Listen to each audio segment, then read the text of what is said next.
ನಮ್ಮ ಸಂಸ್ಕೃತಿಯಿಂದ ದೂರವಾದ್ರ ಪರಿಣಾಮ ಏನು ಅಂತಂದ್ರೆ, ಯಾವುದನ್ನು ನೆನಪಿಸ್ಕೊಳ್ಬೇಕೋ, ಯಾವುದನ್ನು ಸ್ಮರಿಸ್ಕೊಳ್ಬೇಕೋ ಅದನ್ನು ಯಾವುದೂ ಸ್ಮರಿಸ್ಕೊಳ್ಳೋಕೆ ಪುರ್ಸೊತ್ತಿಲ್ಲ.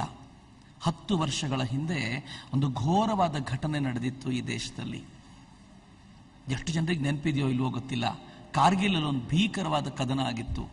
ಕಾರ್ಗಿಲ್ ಅಂದ್ರೆ ಹೆಂಗಿದೆ ಅಂತ ನಾನು ಅದರ ವಿವರಗಳನ್ನು ಓದಿದ್ದೀನಿ. ಹೆಂಗಿದೆ ಗೊತ್ತಾ? ಹೆಚ್ಚಂದ್ರೆ 8 ರಿಂದ 10 ಕಿಲೋಮೀಟರ್ ಸ್ಟ್ರೆಚ್ಚು, ದೊಡ್ಡ ದೊಡ್ಡ ಗುಡ್ಡಗಳು, ಸಿಕ್ಕಾಪಟ್ಟೆ ಚಳಿ ಇರುತ್ತೆ. ಅಲ್ಲಿ ಚಳಿಗಾಲದಲ್ಲಿ ಪೂರ್ಣ ಮಂಜು ಮುಸುಕೊಂಡು ಬಿಡುತ್ತೆ, ಅಲ್ಲಿ ನಿಂತ್ಕೊಳ್ಳೋಕ್ಕೂ ಸಾಧ್ಯ ಆಗಲ್ಲ.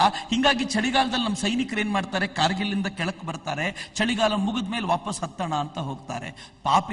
ಪಾಪಿ ಪಾಕಿಸ್ತಾನಿಯರು ಈ ಬಾರಿ ಏನ್ ಮಾಡಿದ್ರು ಅಂತಂದ್ರೆ, ಚಳಿಗಾಲ ಮುಗಿಯೋಕ್ಕಿಂತ ಮುಂಚೆನೆ, ಭಾರತೀಯರು ಬರೋಕ್ಕಿಂತ ಮುಂಚೆನೆ ತಾವು ಆ ಕಡೆಯಿಂದ ಗುಡ್ಡ ಹತ್ತುಬಿಟ್ಟು ಒಳಗ್ ಬಂದವರು ಏನ್ ಮಾಡಿದ್ದಾರೆ, ಭಾರತೀಯ ರಚಿಸಿರುವಂತ ಬಂಕರ್ಗಳಲ್ಲಿ ನಾವೇ ಇಟ್ಟಿರುವಂತ ಮದ್ದುಗುಂಡುಗಳನ್ನ, ನಾವೇ ಇಟ್ಟಿರುವಂತ ಶೆಲ್ಗಳನ್ನ ಬಳಸ್ಕೊಂಡು ನಮ್ಮ ಮೇಲೆ ದಾಳಿ ಮಾಡ್ಲಿಕ್ಕೆ ಎಲ್ಲ ತಯಾರಿ ಮಾಡ್ಕೊಂಡ್ಬಿಟ್ರು.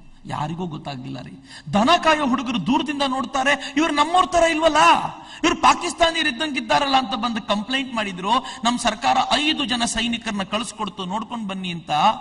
ಸೌರಭ್ ಕಾಲಿಯಾ ನೇತೃತ್ವದಲ್ಲಿ 5 ಜನ ಸೈನಿಕರು ಹೋದ್ರೆ ಎಂಥ ವಿಚಿತ್ರ ಆಯ್ತು ಅಂದ್ರೆ, ಆ ಸೈನಿಕರು, ಪಾಕಿಸ್ತಾನಿ ಸೈನಿಕರು ಈ 5 ಜನರನ್ನ ಬಂಧಿಸ್ಕೊಂಡು ಹೋದ್ರು.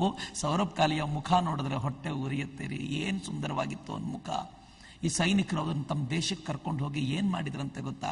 ಮೊದಲು ಕಾಲು ಬೆರಳುಗಳನ್ನ ಕಡಿದ್ರು, ಕೈ ಬೆರಳುಗಳನ್ನ ಕಡಿದ್ರು, ಕೈಯನ್ನು ಕತ್ತರಿಸಿ ಹಾಕಿದ್ರು, ಕಾಲನ್ನು ಕತ್ತರಿಸಿ ಹಾಕಿದ್ರು, ಕಣ್ಣನ್ನು ತೆಗೆದ್ರು, ಮೂಗ್ ಕತ್ತರಿಸಿದ್ರು, ಕಿವಿ ಕತ್ತರಿಸಿದ್ರು. ಬದುಕಿರ್ಬೇಕಾದ್ರೆ ಮರ್ಮಾಂಗ ಅನ್ನೋ ತುಂಡು ಮಾಡಿ ತುಂಡು ತುಂಡಾಗಿರೋ ದೇಹನ ಮನೆಗೆ ಕಳಿಸ್ಕೊಟ್ರು ರೀ. ಎಂಥ ಪ್ರಸಂಗ ಇದು! 5 ಜನರನ್ನ ಈ ಪರಿ ಕತ್ತರಿಸಿ ಕಳಿಸ್ಕೊಡ್ಬೇಕಾದಂತ ಪರಿಸ್ಥಿತಿ ಈ ದೇಶಕ್ಕೆ ಬಂದ್ಬಿಡ್ತು ಅಂದ್ರೆ ಯೋಚನೆ ಮಾಡಿ ನಾವ್ ಯಾವ ತರದ ಪರಿಸ್ಥಿತಿ ಅಂತ ಅಂದ್ಕೊಂಡಿದ್ದೀವಿ. ನಾವು ಮರ್ತು ಬಿಟ್ವಿ. ನನಗೆ ಚೆನ್ನಾಗಿ ನೆನಪಿದೆ, ಈ 5 ಜನ ಸಾಯ್ಬೇಕಾದ್ರೆ ಕಾರ್ಗಿಲ್ ಯುದ್ಧ ಆಯ್ತು ಅಂತ ಶುರುವಾದಾಗ ಈ ದೇಶದಲ್ಲಿ ವರ್ಲ್ಡ್ ಕಪ್ ನಡೀತಾ ಇತ್ತು, ಜಾಗತಿಕ ಮಟ್ಟದ ಕ್ರಿಕೆಟ್ ನಡೀತಾ ಇತ್ತು, ಎಲ್ಲರೂ ಕ್ರಿಕೆಟ್ ನೋಡೋದಕ್ಕೆ ಮಗ್ನರಾಗಿದ್ರು. ಕಾರ್ಗಿಲ್ ಯುದ್ಧ ಶುರುವಾದ್ರೂ ಯಾರು ಟರ್ನ್ ಮಾಡಿ ಯುದ್ಧ ಏನಾಯ್ತು ಅಂತ ಕೇಳೋ ಸ್ಥಿತಿಯಲ್ಲಿ ಇರಲಿಲ್ಲ. ನನ್ನ ಯುವಕರು ಯುದ್ಧ ನೋಡ್ಲಿಕ್ಕೆ ಶುರು ಮಾಡಿದ್ ಯಾವಾಗ ಗೊತ್ತಾ? ನನ್ನ ಯುವಕರು ಯುದ್ಧದ ಕಡೆ ಬರಬೇಕು ಅಂದ್ರೆ ನಮ್ ಭಾರತ ಕ್ವಾರ್ಟರ್ ಫೈನಲ್ ಅಲ್ಲಿ ಸೋತೋಗ್ಬೇಕಾದಂತ ಪರಿಸ್ಥಿತಿ ಬಂತು. ನಾನು ಮೊದಲ ಬಾರಿಗೆ ದೇವರಿಗೆ ಥ್ಯಾಂಕ್ಸ್ ಹೇಳಿದೆ, ಹಬ್ಬ ಭಾರತ ಸೋತ್ ಮೇಲೆ ಆದ್ರೂ ಜನ ನೋಡ್ಲಿಕ್ಕಾದ್ರೂ ಶುರು ಮಾಡಿದ್ರಲ್ಲ. ಎಂತೆಂತ ಸೈನಿಕರು ಪ್ರಾಣ ಕಳ್ಕೊಂಡ್ರು. ನಾನು ಬಹಳ ಬಾರಿ ಹೇಳುವಂತ ಘಟನೆ, ಕ್ಯಾಪ್ಟನ್ ಮುಹಿಲನ್ ತಮಿಳ್ನಾಡಿನಿಂದ ಬಂದಂತವನು, ರಜೆಗೆ ಅಂತ ಮನೆಗೆ ಬಂದಿದ್ದ. ಕೇಸರಿ ಬಾತು ಅಂದ್ರೆ ಸಿಕ್ಕಾಪಟ್ಟೆ ಪ್ರೀತಿ ಅಂತ ಅವ್ರ ಅಮ್ಮ ಮನೆಗೆ ಬಂದವನಿಗೆ ಕೇಸರಿ ಬಾತ್ ಮಾಡಿ ಕೊಟ್ಲಂತೆ. ಇನ್ನೇನ್ ಕೇಸರಿ ಬಾತನ ಬಾಯಲ್ಲಿ ಇಡಬೇಕು ಅಷ್ಟೊತ್ತಿಗೆ ಸುದ್ದಿ ಬಂತು, ಸ್ಕ್ರಾಲ್ ಆಗ್ತಿತ್ತು ಟಿವಿನಲ್ಲಿ, ಕಾರ್ಗಿಲ್ ಅಲ್ಲಿ ಯುದ್ಧ ಶುರುವಾಗಿದೆ, ಯಾರ್ಯಾರು ರಜೆ ತಗೊಂಡಿದ್ದೀರೋ ದಯವಿಟ್ಟು ವಾಪಸ್ ಬನ್ನಿ ಅಂತ. ಈ ಹುಡುಗ ತುತ್ತು ಹಾಕೋಕ್ಕಿಂತ ಮುಂಚೆ ತಟ್ಟೆಯಲ್ಲಿಟ್ಟು ಅಮ್ಮಂಗೆ ಹೇಳ್ತಾನೆ, ಏನಮ್ಮ ಸೈನಿಕರು ಹೋರಾಟ ಮಾಡ್ತಿರ್ಬೇಕಾದ್ರೆ ನಾನು ಹೆಂಗ್ ಕೇಸರಿ ಬಾತ್ ತಿನ್ಲಿ, ನಾನು ಹೋಗಿ ಬರ್ತೀನಿ ಕಣೆ, ಬೇಗ ಬಂದ್ಬಿಡ್ತೀನಿ, ನಾನು ಚಿಂತೆ ಮಾಡಬೇಡ ಅಂತ ಹೇಳಿ ಅಮ್ಮನ ಉತ್ತರಕ್ಕೂ ಕಾಯ್ದೆ ಟ್ರಂಕ್ ತಗೊಂಡು ಹೊರಟೆ ಬಿಟ್ಟ. ಹೋದ 1 ವಾರದಲ್ಲಿ ಸುದ್ದಿ ಬಂತು, ಕ್ಯಾಪ್ಟನ್ ಮುಹಿಲನ್ ಯುದ್ಧದಲ್ಲಿ ತೀರ್ಕೊಂಡ ಅಂತ. ಆ ತಾಯಿ ಪರಿಸ್ಥಿತಿ ಯೋಚನೆ ಮಾಡ್ರಿ. ಆ ತಾಯಿ ಮನೆಯಲ್ಲಿ ಯಾವತ್ತಾದ್ರೂ ಕೇಸರಿ ಬಾತ್ ಮಾಡ್ಬೋದಾ? ಯಾವತ್ತಾದ್ರೂ ಕೇಸರಿ ಬಾತ್ ನೋಡಿದ್ರೆ ಒಂದು ತುತ್ತನ್ನು ಬಾಯಿಗೆ ಇಟ್ಕೊಳ್ಳದೆ ಹೋದ ತನ್ನ ಮಗನ್ ನೆನಪಾಗಲ್ವೇನ್ರಿ ಅವಳಿಗೆ? ಎಂತ ಪರಿಸ್ಥಿತಿ! ನಮಗ್ ಮಾತ್ರ ಯಾರೂ ನೆನಪಾಗಲ್ಲ. ಈ 10 ವರ್ಷದ ಸಂಭ್ರಮಾಚರಣೆ ಮಾಡಬಾರ್ದು, ಯುದ್ಧ ಗೆದ್ದಿರೋ ಸಂಭ್ರಮಾಚರಣೆ ಮಾಡಬಾರ್ದು ಅಂತ ಒಂದು ಸರ್ಕಾರ ಹೇಳ್ತು. ಯಾಕೆ ಹೇಳ್ತು ಗೊತ್ತಾ? ಈ ಯುದ್ಧ ಗೆದ್ದಿದ್ ಯಾವುದೋ ಬೇರೆ ಸರ್ಕಾರ ಇದ್ದಾಗ ಆ ಸರ್ಕಾರಕ್ಕೆಲ್ಲ ಕ್ರೆಡಿಟ್ ಹೋಗ್ಬಿಡುತ್ತೆ, ಹಂಗಾಗಿ ಈ ಸರ್ಕಾರ ಆಚರಣೆ ಮಾಡೋದು ಬೇಡ ಅಂತ. ಏನ್ ಸ್ಥಿತಿ ರೀ ನಮ್ದು! ಎಂತೆಂತವ್ರು ಹೋರಾಟ ಮಾಡಿದ್ರು ಕಾರ್ಗಿಲ್ಗೋಸ್ಕರ. ಆ ಹೋರಾಟ ಮಾಡಿದ ಸೈನಿಕರನ್ನ ಬಿಡಿ, ನನಗೆ ಅವ್ರ ಹೆಂಡತಿಯರನ್ನ, ಅವ್ರ ತಾಯಂದ್ರ ನೆನಪಿಸ್ಕೊಂಡ್ರೆ ಗಾಬರಿ ಅನ್ಸುತ್ತೆ. ಮೇಜರ್ ರಾಜೇಶ್ ಅಧಿಕಾರಿ ಯುದ್ಧಕ್ಕೆ ಹೊರಡೋ ಟೈಮಲ್ಲಿ ಪೋಸ್ಟ್ ಮ್ಯಾನ್ ಓಡ್ ಬಂದ, ಸರ್ ನಿಮ್ಗೊಂದು ಪತ್ರ ಬಂದಿದೆ ತಗೊಳ್ಳಿ ಅಂತ. ಸೈನಿಕರಿಗೆ ಪತ್ರ ಅಂದ್ರೆ ಎಷ್ಟು ಪ್ರೀತಿ ಅಂತ ನಿಮ್ಗೆ ಗೊತ್ತು. ಆ ಪತ್ರ ತಗೊಂಡ, ನೋಡ್ದ, ಹಿಂದೆ ಅಡ್ರೆಸ್ ಹೆಂಡತಿದು ಅಂತ ಗೊತ್ತಾಯ್ತು, ಜೇಬಲ್ಲಿ ಇಳಿಸ್ಕೊಂಡು ಯುದ್ಧ ಮಾಡ್ಲಿಕ್ಕೆ ಹೊರಟ.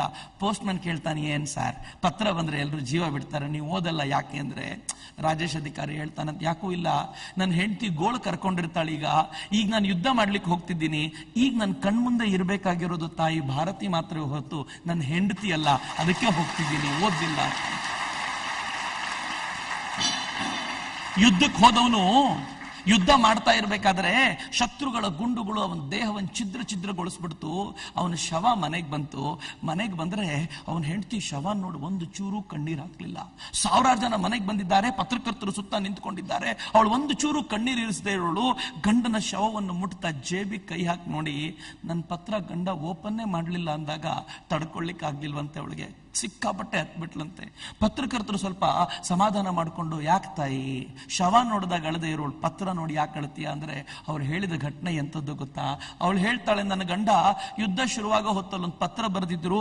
ಅದರಲ್ಲಿ ಹೇಳಿದ್ರು, ನಾನು ಯುದ್ಧಕ್ಕೆ ಹೋಗ್ತಾ ಇದ್ದೀನಿ, ತುಂಬಾ ಅಪಾಯಕಾರಿ ಸನ್ನಿವೇಶ, ವಾಪಸ್ ಬರ್ತೀನೋ ಇಲ್ವೋ ಗೊತ್ತಿಲ್ಲ, ಆದ್ರೆ ನನ್ನ ಜೀವನದ ಒಂದೇ ಒಂದು ಆಸೆ ಇದೆ, ನೀನ್ ಗರ್ಭಿಣಿ ಇದ್ದೀಯಾ, ನಿನ್ ಹೊಟ್ಟೆಲಿ ನನ್ನ ಮಗು ಇದೆ, ದಯವಿಟ್ಟು ಆ ಮಗುನ ನಾನು ಸಾಯಲಿ ಬದುಕಲಿ ಕರ್ಕೊಂಡು ಬಂದು ಕಾರ್ಗಿಲ್ ಅಂತ ತೋರಿಸ್ತೀಯಾ, ನಿಮ್ಮಪ್ಪ ಇಲ್ಲೇ ಪ್ರಾಣ ಕೊಟ್ಟಿದ್ದು ಅಂತ ತೋರಿಸ್ತೀಯಾ ಅಂತ ಪತ್ರ ಬರ್ದಿದ್ದಂತೆ ಪುಣ್ಯಾತ್ಮ.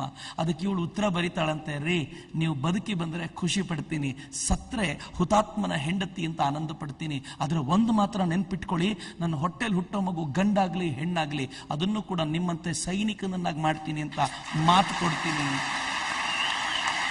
ಅವಳು ಹೇಳ್ತಾಳೆ, ನಾನು ಈ ಪತ್ರವನ್ನ ಬರದೆ ನನ್ನ ಯಜಮಾನರಿಗೆ ಅವ್ರೇನಾದ್ರೂ ಆ ಪತ್ರ ಓದ್ಬಿಟ್ಟಿದ್ದಿದ್ರೆ, ಆ ಪತ್ರ ಓದಿದ್ರೆ ಖುಷಿಯಾಗಿರ್ತಿದ್ರು, ನನ್ನ ಹೆಂಡತಿ ಇಷ್ಟು ಸಪೋರ್ಟ್ ಮಾಡ್ತಾಳಲ್ಲ ಅಂತ ಪ್ರೀತಿಯಿಂದ ಪ್ರಾಣ ಬಿಡ್ತಿದ್ರು. ನನ್ನ ಮೇಲೆ ಅನುಮಾನ ಮಾಡಿಟ್ಟು ಪತ್ರ ಓದದೆ ಹೋಗ್ಬಿಟ್ರಲ್ಲ, ಅದಕ್ಕೆ ನನ್ನ ಕಣ್ಣಲ್ಲಿ ನೀರು ಬರ್ತಿದೆ ಅಂತ. ಏನ್ ಜೀವನ ರೀ ಅದು? 23 ವರ್ಷದ ವಿಕ್ರಮ್ ಬಾತ್ರಾ ತಲೋಲಿಂಗ್ ಪರ್ವತ ವಶಪಡಿಸಿಕೊಂಡ. ನನ್ನ ಹತ್ರ ವಿಡಿಯೋ ಕ್ಲಿಪ್ ಇದೆ, ನೀವು NDTV ವಿಡಿಯೋ ಕ್ಲಿಪ್ ಅನ್ನ ಯೂಟ್ಯೂಬ್ ಬಳಸೋರಿದ್ರೆ ನೋಡಿದ್ರೆ ಗೊತ್ತಾಗುತ್ತೆ. ವಿಕ್ರಮ್ ಬಾತ್ರಾ ಅವನು ಹೋದ, ತೋಲೋಲಿಂಗ್ ಪರ್ವತ ವಶಪಡಿಸ್ಕೊಂಡು ಕೆಳಗ್ ಬಂದ. ಎಷ್ಟು ಅವನನ್ನ ಸೈನಿಕರು ದ್ವೇಷಿಸ್ತಾ ಇದ್ರು ಅಂತಂದ್ರೆ ಅವನದೊಂದು ಮಾತಿತ್ತಂತೆ, if you sweat more in peace you bleed less in war. ನೀವು ಶಾಂತಿ ಇದ್ದಾಗ ಹೆಚ್ಚು ಕಷ್ಟಪಟ್ರೆ ಯುದ್ಧ ನಡಿಬೇಕಾದ್ರೆ ನಿಮ್ ರಕ್ತ ಕಡಿಮೆ ಹರಿಯುತ್ತೆ ಅಂತ ಒಬ್ಬರನ್ನು ಸುಮ್ಮನಿರ್ಲಿಕ್ಕೆ ಬಿಡ್ತಿರ್ಲಿಲ್ಲ. ಆದ್ರೆ ಯುದ್ಧ ನಡೆಯುವಾಗ ಇವನ್ ಮಾತ್ರ ಮುಂದಕ್ಕೆ ಹೋದ, ಎಲ್ಲರನ್ನೂ ಹಿಂದಕ್ಕಿಟ್ಟ, ನಾನು ಹಿಂದೆ ಬನ್ನಿ ನಾನು ಮುಂದಕ್ಕೆ ಹೋಗ್ತೀನಿ ಅಂತ. ತೋಲೋಲಿಂಗ್ ಪರ್ವತ ವಶಪಡಿಸ್ಕೊಂಡು ಕೆಳಕ್ ಬಂದ. ಸ್ಟಾರ್ ಟಿವಿನವರು ಅವ್ನು ಇಂಟರ್ವ್ಯೂ ಮಾಡಿದ್ರು, ಹೆಂಗ್ ಅನ್ಸುತ್ತೆ, ತೃಪ್ತಿ ಆಯ್ತಾ? ಅವ್ನು ಹೇಳ್ತಾನೆ, ಏನ್ರಿ ತೃಪ್ತಿ, ನನ್ನ ಯುವಕರಿಗೆ ಇವೆಲ್ಲ ಗುಡ್ಡಗಳನ್ನು ವಾಪಸ್ ತಂದ್ಕೊಳ್ಬೇಕು ಅಂತ ಆಸೆ ಇದೆ, ಒಂದ್ ಪರ್ವತಕ್ಕೆ ತೃಪ್ತಿ ಅಂತಿರಲ್ಲ, ಎದೆಲ್ ಮಾಂಗೆ ಮೋರ್, ಒಂದ್ ಸಾಕಾಗಲ್ಲ ನನಗೆ ಅಂತಂದ ಪುಣ್ಯಾತ್ಮ. ಟಿವಿ ಇಂಟರ್ವ್ಯೂ ಬಂತು ಅದು. 23 ವರ್ಷದ ವಿಕ್ರಮ್ ಬಾತ್ರಾ, 23 ವರ್ಷದ ವಿಕ್ರಮ್ ಬಾತ್ರಾ ಶೇರ್ ಶಹಾ ಅಂತ ಅವನು ಕೋಡ್ ವರ್ಡ್ ಇತ್ತು ಅವನ ಹೆಸರಿಗೆ. ಟೈಗರ್ ಹಿಲ್ ವಶಪಡಿಸ್ಕೊಳ್ಬೇಕಾದ್ರೆ 3 ದಿನದ ನಂತರ ತುದಿಗೆ ಹೋದ. ವಶಪಡಿಸ್ಕೊಳ್ಳೋ ಹಂತದಲ್ಲಿ ಅವನ ಕೈ ಛಿದ್ರ ಆಯ್ತು, 2 ಕೈಗಳು ಮುರಿದು ಬಿದ್ವು. ಅಷ್ಟಾದ್ರೂ ಬಿಡದೆ ಎದುರಿಗಿದ್ದ ಸೈನಿಕನನ್ನ ಕೊಂದು ತನ್ನ ಬ್ಯಾಗಲ್ಲಿದ್ದಂತ ಧ್ವಜವನ್ನ ತೆಗೆದು ಅಲ್ಲಿ ನೆಟ್ಟು ಸೈನಿಕರು ಹೇಳ್ದ, ನಾನು ವಶಪಡಿಸ್ಕೊಂಡಿದ್ದೀನಿ, ಹೇಳಿ ಎಲ್ರಿಗೂ ನಾವು ವಶಪಡಿಸ್ಕೊಂಡಿದ್ದೀವಿ, ನಾವು ಗೆದ್ದಿದ್ದೀವಿ ಅಂತ ಹೇಳ್ತಾ ಆ ಬೆಟ್ಟದ ಮೇಲೆ ಪ್ರಾಣ ಬಿಟ್ಟಲ್ಲ ವಿಕ್ರಮ್ ಬಾತ್ರಾ. ನೆನಪಿಸ್ಕೊಳ್ಳೇ ಇಲ್ವಲ್ರಿ? 10 ವರ್ಷ ಕಳೆದೋಯ್ತು, ಮತ್ತೆ ಯಾವತ್ ನೆನಪಿಸ್ಕೊಳ್ಳೋದು ನಾವು? ನಮ್ ಕಣ್ಣೀರ್ ಹಾಕ್ಲಿಕ್ಕೆ ಬೇಕಾದಷ್ಟು ಕಾರಣಗಳಿದ್ವೆ. ಯಾರ್ಯಾರನ್ನೋ ನೆನಪಿಸ್ಕೊಂಡು ಕಣ್ಣೀರ್ ಹಾಕ್ತಾ ಇರ್ತೀವಿ. ಒಂದು ಕ್ಷಣ ಈ ಕ್ರಾಂತಿಕಾರಿಗಳನ್ನ, ಈ ಸೈನಿಕರನ್ನ ನೆನಪಿಸ್ಕೊಂಡು ಕಣ್ಣೀರ್ ಹಾಕೋಣ. ಒಂದು ಕ್ಷಣ ಯೋಚನೆ ಮಾಡಿ, ಅಕಸ್ಮಾತ್ ಅಲ್ಲ ಸೈನಿಕರಿಲ್ಲ ಅಂತಂದ್ರೆ ಇಲ್ಲಿ ನಾವು ನೀವು ಇರಲ್ಲ. ಯಾವತ್ತೋ ಪಾಕಿಸ್ತಾನಿಯರು ಚೀನಾದವರು ಇಲ್ಲಿ ನುಗ್ಗಿ ಬಂದ್ಬಿಡ್ತಾರೆ. ಚೀನಾ ಜಗತ್ತಿನ ಅತ್ಯಂತ ದೊಡ್ಡ ಆರ್ಮಿಗಳಲ್ಲೊಂದು. ಆದ್ರೆ ಭಾರತಕ್ಕೆ ಬರ್ಲಿಕ್ಕೆ ಯಾಕೆ ಹೆದರ್ಕೊಳ್ಳುತ್ತೆ ಗೊತ್ತಾ? ಭಾರತದ ಸೈನಿಕರು ಪ್ರಾಣ ಪಣಕ್ಕಿಟ್ಟು ಹೋರಾಟ ಮಾಡ್ತಾರೆ, ಅನ್ನಕ್ಕೋಸ್ಕರ ಹೋರಾಟ ಮಾಡೋ ಜನ ಅಲ್ಲ ಅಂತ ಚೆನ್ನಾಗಿ ಗೊತ್ತು ಅವರಿಗೆ. ಹೀಗಾಗಿ ಚೀನಾ ಹೆದರ್ಕೊಳ್ಳುತ್ತೆ ನಮ್ಮ ಮೇಲೆ. ಆ ಸೈನಿಕರಿಗೆ ನಮ್ದೊಂದು ಕಂಬನಿಯ ಶ್ರದ್ಧಾಂಜಲಿ ಸಲ್ಲಿಸಬೇಕು ಅನ್ನೋದೇ ನಮ್ಮ ಜಾಗೋ ಭಾರತ್ನ ಅತ್ಯಂತ ದೊಡ್ಡ ಕೆಲಸ. ಆ ಸೈನಿಕರನ್ನ ಸ್ಮರಿಸ್ಕೊಳ್ಬೇಕು, ಅವರನ್ನ ನೆನಪಿಸ್ಕೊಳ್ಬೇಕು, ಅವರಿಗೊಂದು ಕಣ್ಣೀರು ಹರಿಸ್ಬೇಕು. ಹರಿಲಿ ಬಿಡ್ರಿ, ನಮ್ಮ ಕಂಠ ಇವತ್ತು ಜೋರಾಗಿ ಕೂಗಿದೆ, 2 ಹನಿ ಕಣ್ಣೀರು ಅವರಿಗೋಸ್ಕರ ಹರಿದು ಬಿಡ್ಲಿ, ಯಾತಕ್ಕೂ ನಿಲ್ಲಿಸಬೇಡಿ. ಲತಾ ಮಂಗೇಶ್ಕರ್ ಸುಂದರವಾದ ಒಂದು ಸುಮಧುರವಾದ ಗೀತೆಯನ್ನು ಹೇಳ್ತಾರೆ, ಏ ಮೇರೆ ವತನ್ ಕೆ ಲೋಗೋ ಜರಾ ಆಂಖ್ ಮೇ ಬರಲೋ ಪಾನಿ, ಜೋ ಶಹೀದ್ ಹುವೆ ಹೇ ಉನ್ಕಿ ಜರಾ ಯಾದ್ ಕರೋ.